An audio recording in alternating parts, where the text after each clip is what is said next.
Oke, selamat pagi ya. Kita cerita mobil ini yuk di mobil. Apa aja keluhannya, terus diapain gitu ya. Sama ngobrol aja sambil jalan yuk. Kita jalan yuk ke bengkel. Oke, sudah di mobil. Kita sama si Kikyo, Nyonya. Ya, kita pakai mobil Surip nih. Pas kebetulan kita mau bikin videonya pas pakai mobil Surip, padahal kemarin-kemarin kita mobil 207 ya Bu. Kemarin 207 terus nggak bikin video. Sekian pakai ini, pengen cerita bikin video ya.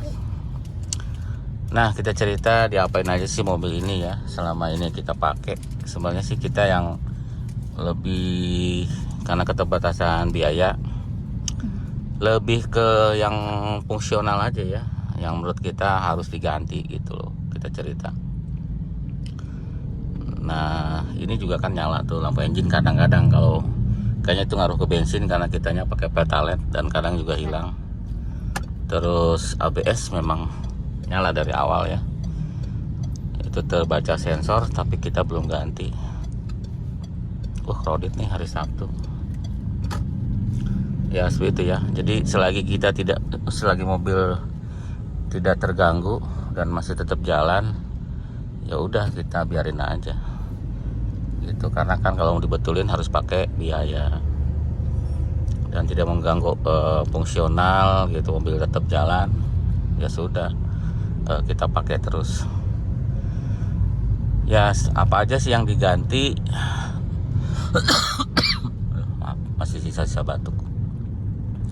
Yang diganti adalah si mounting, karena memang gak enak ya, udah getarannya terlalu tinggi di mobil dan memang sudah hancur. Mounting atas bawah kita ganti.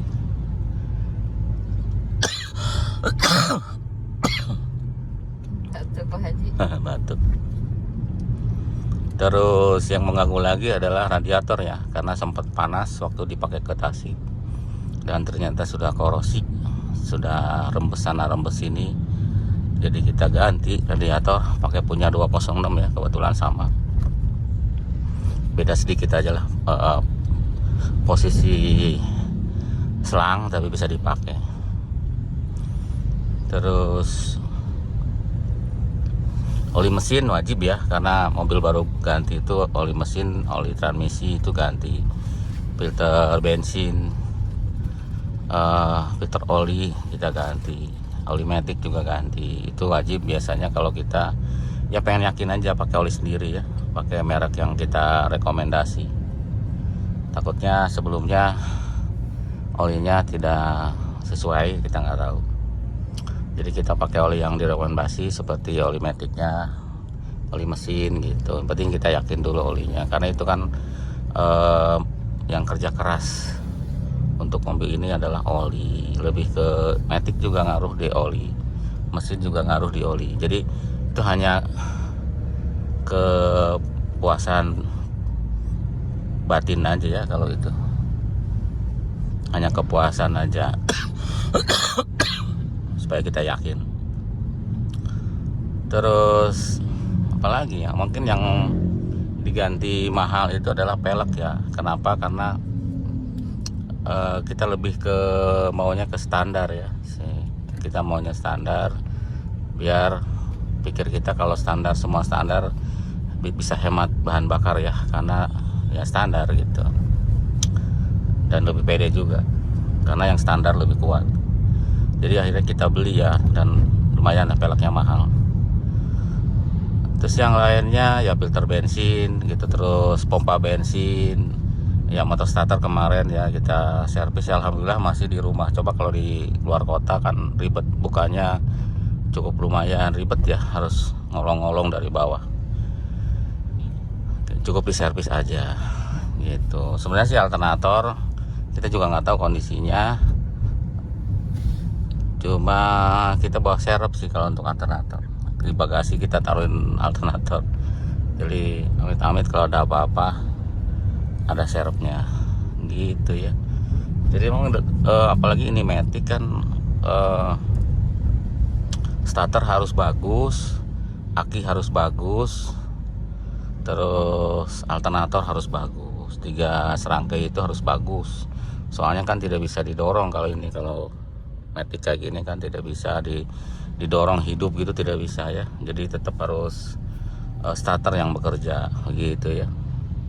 Ya paling itu yang kita kuat-kuatkan kan. Kalau makanya kalau yang ini tidak ngaruh ke gambar engine, terus apalagi itu si gambarnya ABS, ya udahlah biarin aja gitu sementara, karena memang perlu biaya untuk diperbaiki. Karena kan kalau bongkar sesuatu itu kadang suka sana analisa dan agak merembet bisa gitu, namanya ya mobil Eropa kan tahu sendiri, suka aneh-aneh gitu ya, suka. Jadi kalau ya kebetulan yang vital dan yang mahal seperti AC-nya oke sih, AC-nya oke.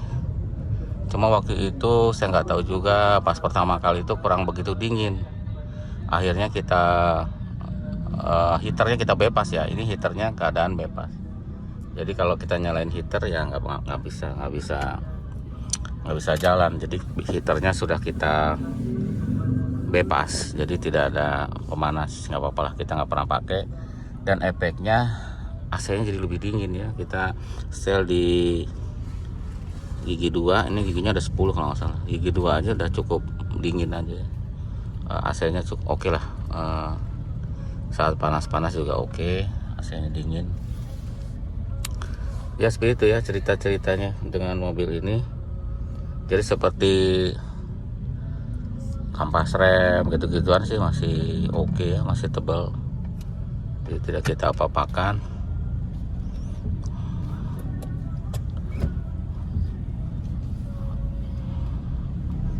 Apalagi shock breaker belakang kita ganti ya, karena memang buat kenyamanan kalau itu ya. Karena ini kan pendek nih si mobilnya. Jadi kalau kita bawa beban banyak suka ini ya, suka mentok.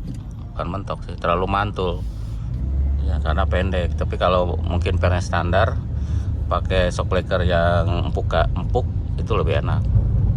Cuma ini karena dia pendek itu nggak enak ya, jadi suka mentok ke stoppernya.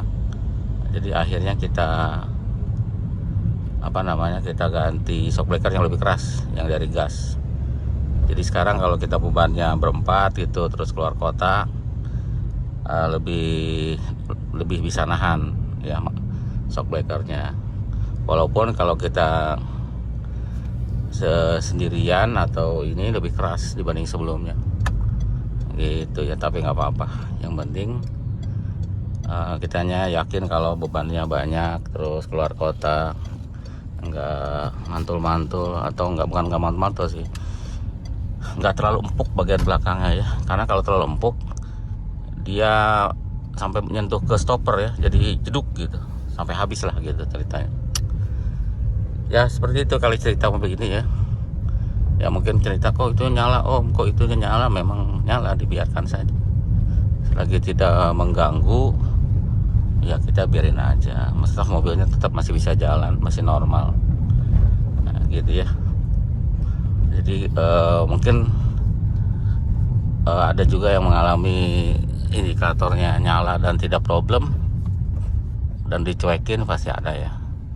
Tapi kalau memang ada dananya ya diperbaiki ya. Biasanya terbaca kok, kalau dibaca itu nanti bisa sensor, bisa ya. Tapi kadang juga ABS nyala itu bisa ngaruh ke Matic, bisa ya, bisa ngaruh ke Matic. Jadi Maticnya jadi limp home apa sebutannya ya, emergency. Jadi masuk ke ngelok di gigi 3 bisa ya. Kebetulan ini tidak, jadi ya sahabat biarkan. Ini juga RPM kilometer juga pada jalan semua, ya udah kita biarkan. Jadi tergantung kondisi ya. Kalau kondisinya tidak mengganggu ya biarkan. Itu aja ya. Terima kasih sudah sampai bengkel. Sampai jumpa lagi. Mudah-mudahan obrolan ini ada manfaatnya, biar orang yang mengalami yang serupa jadi tidak khawatir. Terima kasih, sampai jumpa lagi.